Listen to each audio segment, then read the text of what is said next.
let's speed it up, it's really dragging. And, I'm trying not to be too How about comments on the proclamation first? Sherry? I think you said the word of the Lord instead of the gospel of the Lord. That's what I thought the pace was, and it was a long one, and those are hard, and all those places are hard to pronounce. You did very well. I mean, with conviction. So, that was very good. You kept me following the story. It's a gospel I've read a lot, as much as anyone has read it or heard it. But you had me following on the Jordan to the Seashore. to the seashore with those Gentiles and picturing that he's going to see the Gentiles. For some reason, that's not a click with me before. And it's going to be Gentiles.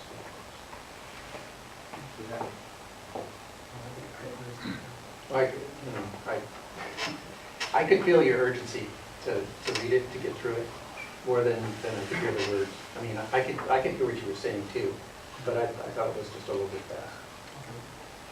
And not all the way through either, just like probably toward the center of it. John? One thing I noticed is a couple of places there where we broke the sense units up. We're getting a little tighter on this now.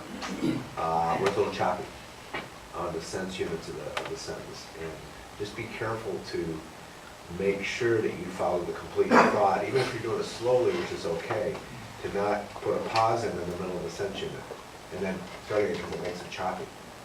So keep the sense unit flowing and then take a pause at the end of that sense unit.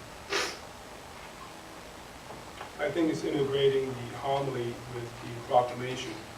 What I mean by that is, I was anxious to get to my homily. Yeah. It's like, okay, let's just get through this so I can get to my homily. And I think that's really a bad attitude, because some people will get a lot more out of the proclamation than any homily given. Yeah. So I mean, just keep that in mind. And as Father Steve Thomas said, when I think it was, no, I'm sorry, different, last year's class, the class I had, when we were talking about the length of readings and choosing music and all that, he said what he would tell when people complain about, the length of the homily as opposed to the reading, trying to get that across to the priests, he said, I would gently ask them, Father, what is more important, the Word of God or yours? Yeah. So, Frank, you had I another was just going to agree with what, before you said what you just said about anticipating the homily, I was thinking that. And in a way, the easy part of what we're doing here, proclaiming and doing a homily, should be the proclamation of the same, because we're anxious about the homily, and we're letting our anticipation of the homily interfere with the easy part of what our job is, right? Easy but more important. Easy but more important. Anyone else?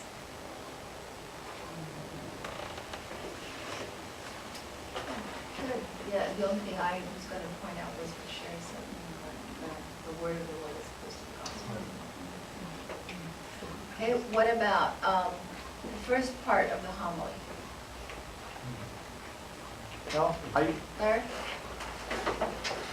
I got a little confused because he said he had 2 points, which was the Bible story and the fish, and unless I missed it, we never got to the fish. Yeah. Which is good because it would have been too much.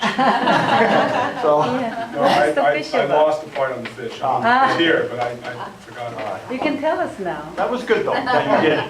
Well, actually, about the fish, I was going to hold up the fish and says, what Jesus is telling us in this is, we're not to hook fish. We're to get people hooked. To get people hooked on Jesus. That was my finish, and it was in the notes, but I just I was going to introduce Diane, I kind of forgot about it. But basically, that was the story, hooked on Jesus. Frank? I need to say this, but when you start talking about an onion, I thought of Shrek and Donkey.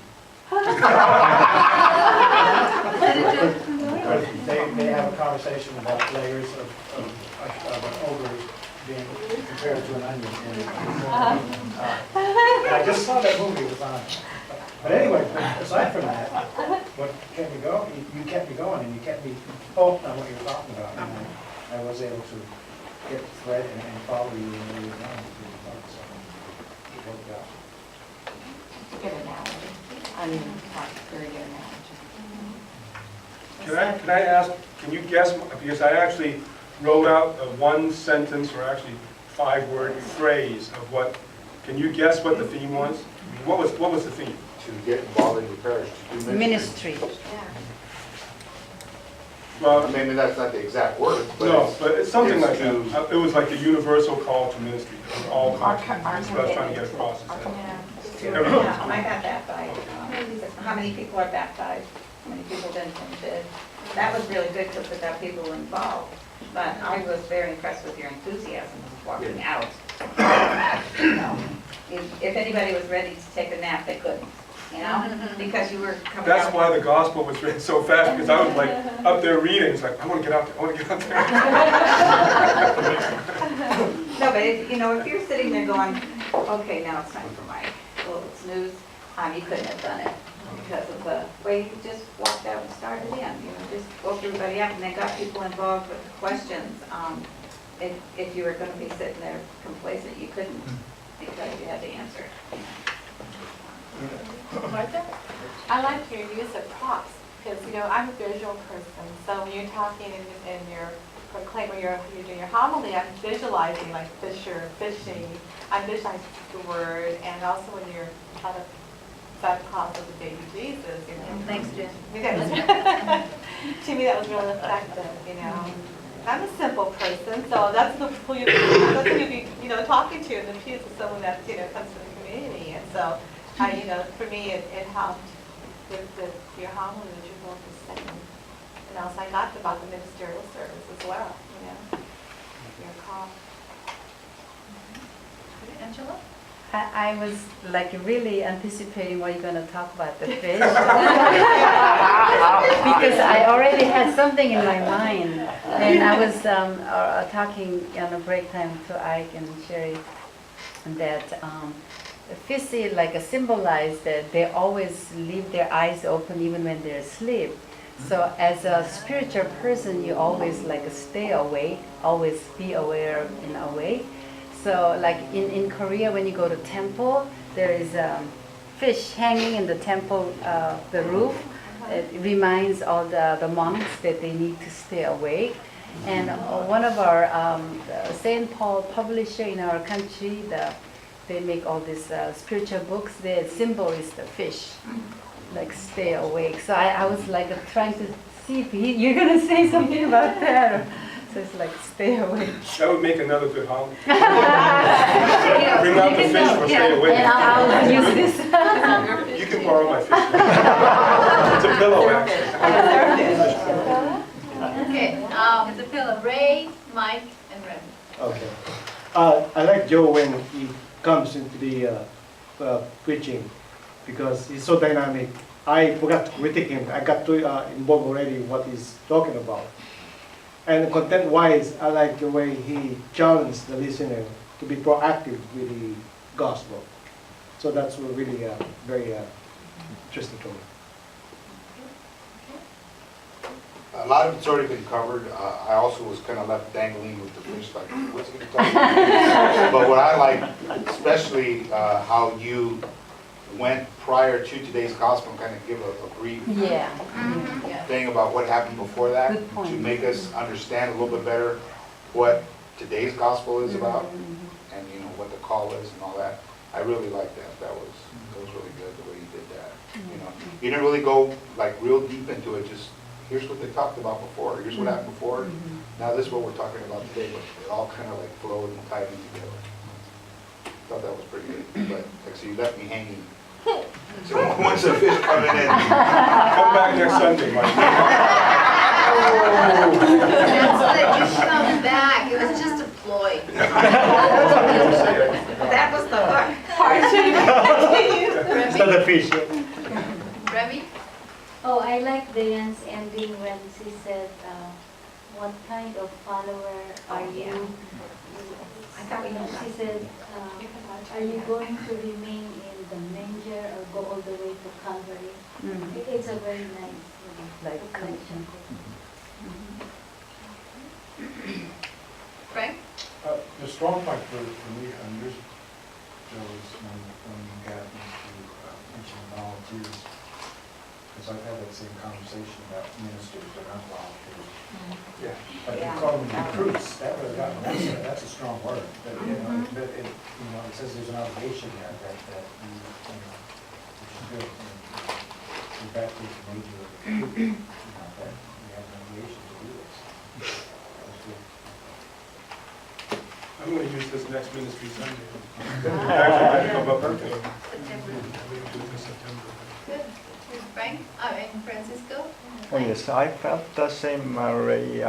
It's very dynamic, and also I listen to easy understanding to me, but only a little bit fast to me, so a little bit slow to spend. So that's it. How did you get an idea that you start first and then turn to Diane? That was very nice. Is that how you do in your parish? Some of No. the deacons? We were We've never told, seen it done this way Oh, before. really? we were told that by We were Chuck and told. Marge, I think.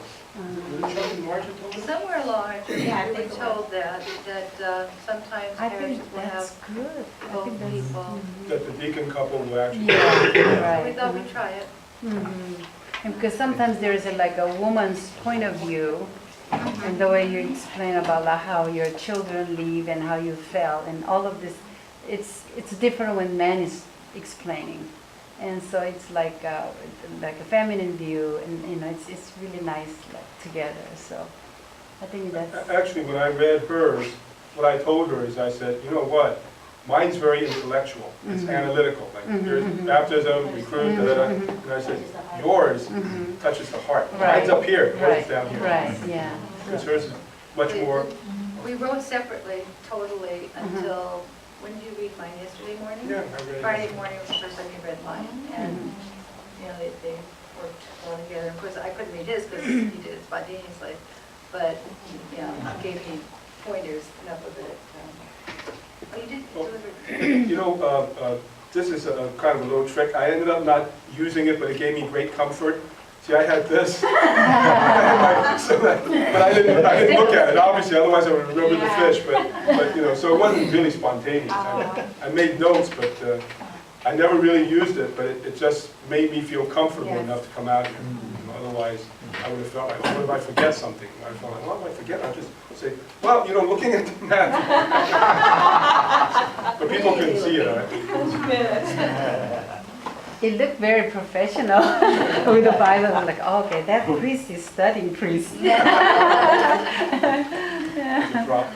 I just wanted to say that I was challenged by what you had to say, Joe, too, about recruits instead of volunteers, and also that hits home with me, because I think too many times, you know, we don't ask people to help us. You know, and a lot of people in our parishes, we find out later on, they're just kind of there waiting to be asked. And yeah, we get our no's from people because they can't, they've got children or whatever the reason is, and it makes us afraid to ask again, but the challenge is to keep asking and to realize that we are all recruits, we're not volunteers, Anyone else? Larry? The two together, it flowed good. And she picked up, and, I mean, I know she's used to cleaning up after Joe, but it went well. It flowed together, they complemented each other. It The was good. transition was really nice. Anyone else? Sherry? Are we going to talk about Diane too? Yes, but I think I'm going to finish. Joe first? Joe. Okay. John, did you want to say anything? No, I'll wait till about that. Yeah, I thought it was the same point that Mike made. It's a good way of explaining, the gospel, the readings before and after. It's good something. A little bit about, and it helps people to, I think it asks people to look at the reading before and after the gospel. If you're going to do that, remember how that all groups say, forget it, we want to hold us that back, we should do. Not just take that out, but read before and after, and see what the bigger picture is. Dr. Bill was, right? Yeah. Yeah. Okay, what about Diane?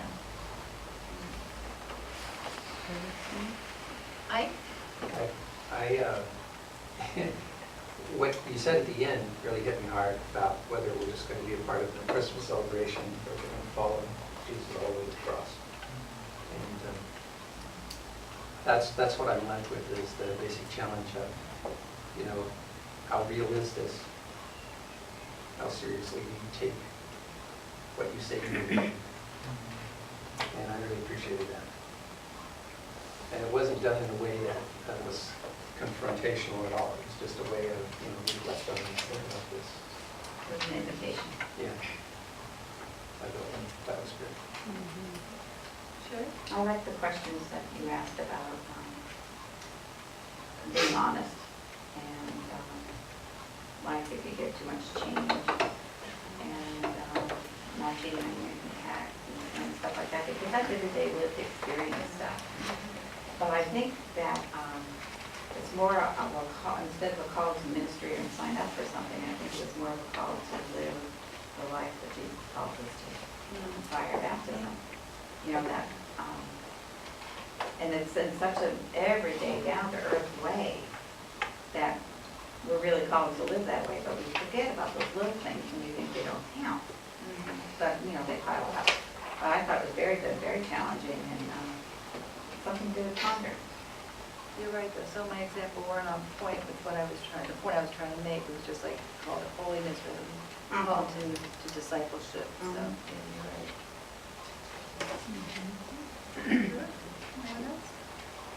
Sol? I like the, when you discuss the discipleship is equated to sacrifice. And that is very true. Like all the things that we do, it's not really easy, especially in this time. We're very counter-cultural. Where, you know, it's really hard to tell them, no, that's not the way it is. And that's where we are. And then when you touch upon, okay, our kids leaving, and then at the same time leaving when there's some, that is a lot of sacrifice for both parents and kids. But again, and I'm looking at that and meditating, that is what we're all about when we follow Jesus.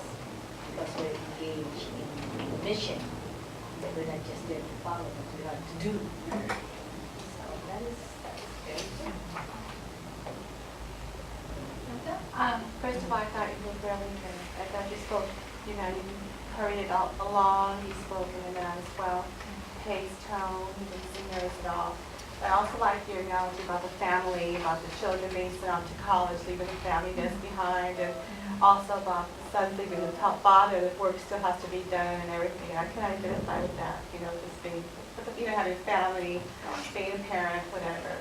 My kid just takes off and leaves or whatever, you know, because she's called. But it also spoke to me about if Jesus asked me to leave and drop everything and just leave and go with him, you know.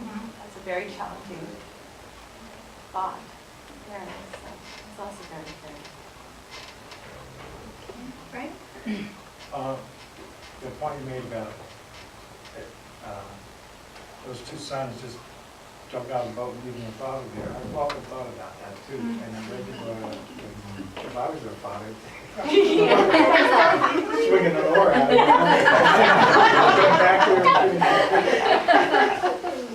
But aside from that, now just you up there, your presentation, heart and mind, and Joe, I've listened to you thinking that I could be tested on this, and I better listen.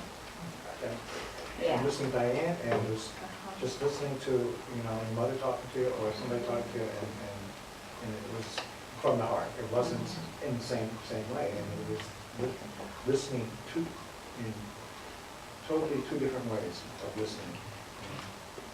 There was ease of listening to Diane, whereas there was, you know, there wasn't any Challenge. Yeah.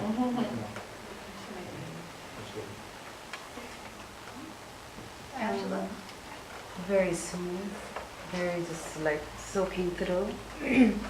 And both talking about the same gospel, but saying the different way. But I came up with the same core main kind of idea in my mind. Joe was ministry, and yours was a mission. And after all, it's the same. So it's like, oh, they're saying a different way, but they're concluding with the same theme. That's what I got, mission and a ministry and a mission. Mike?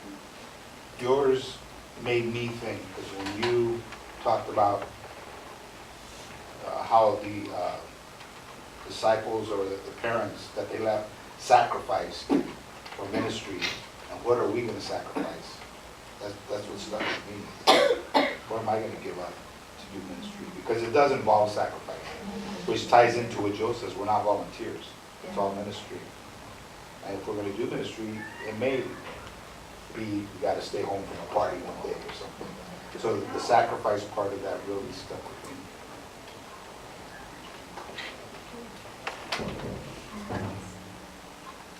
Jesse? Yeah, the message was great. With one gospel reading, there was a lot of messages that we heard, like Angelica said, which is great, and the flow, the connection, and everything. I'm just not sure at the end. It seems like, to me, with quite a few landings, or a couple more. Could be mistaken, but it seems like you could have landed earlier and then went up again and tried another attempt. Yeah. John? That's what I was waiting for. I was waiting because I wanted to hear if there's anything that didn't work for anybody. And that was kind of weird, it flowed beautifully and it went well. But I would say, and I thought of what Larry said earlier, it was long and you need to boil it down a little bit, give more essence. The messages were wonderful. But I'm thinking of your average parish church. Okay, this group will we'd listen to you all day. Yeah, Not a problem. But you got to think about the average parish church. You ran about 16 minutes. Yeah. And I'm thinking about your average people who are going, and they'll let go, but even though your message is great. So I guess the point I'm trying to make is, you both have great messages. See if you can glean it down a little bit more on both parts.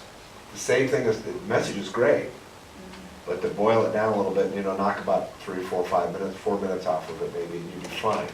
Because you want to try to keep a regular homily at maybe between 7 and 9 minutes if possible, because you think of the adult attention span. If you have 2 of you, that'll kind of restart you a little bit, and you go a little bit longer. But you don't. If you run too long, you're going to run into the. I have a tennis game today. Yeah. And people get distracted and they'll let go. So that was what I wanted to say is, and I think it really followed on a little bit what Jesse was saying, that the messages were all good. People got a lot out of it.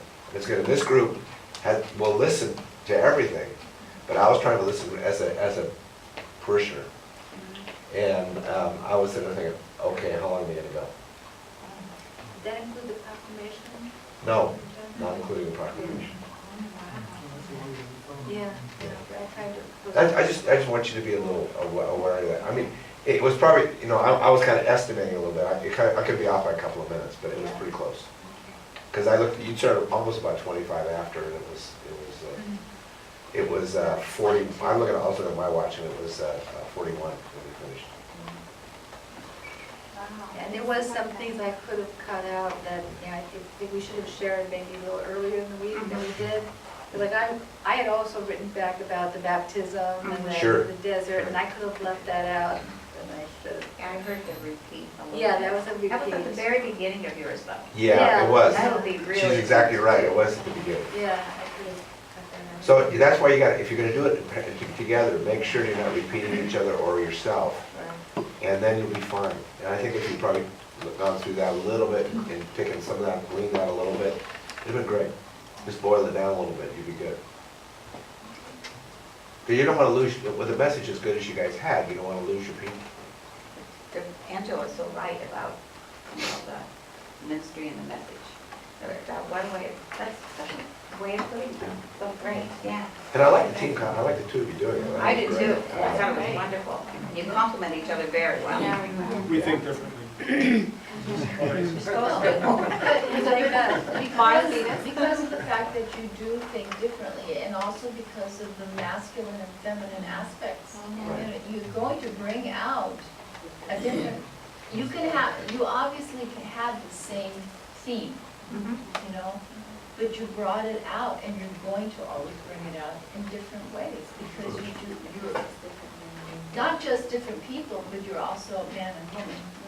So therefore, there is going to be a different perspective that you come from, and that's good, because when Angela was talking about, you know, what you were saying, Diane, initially when she was saying, you know, you brought out a different perspective, and that's good, because we women, when we go to church, generally, all we get is the male perspective. You know, so it's good to have a woman give a woman's perspective, because you'll get, most of your people out there are women. So you do need to get somebody who speaks our language, you know, because a woman will speak our perspective. So that's good.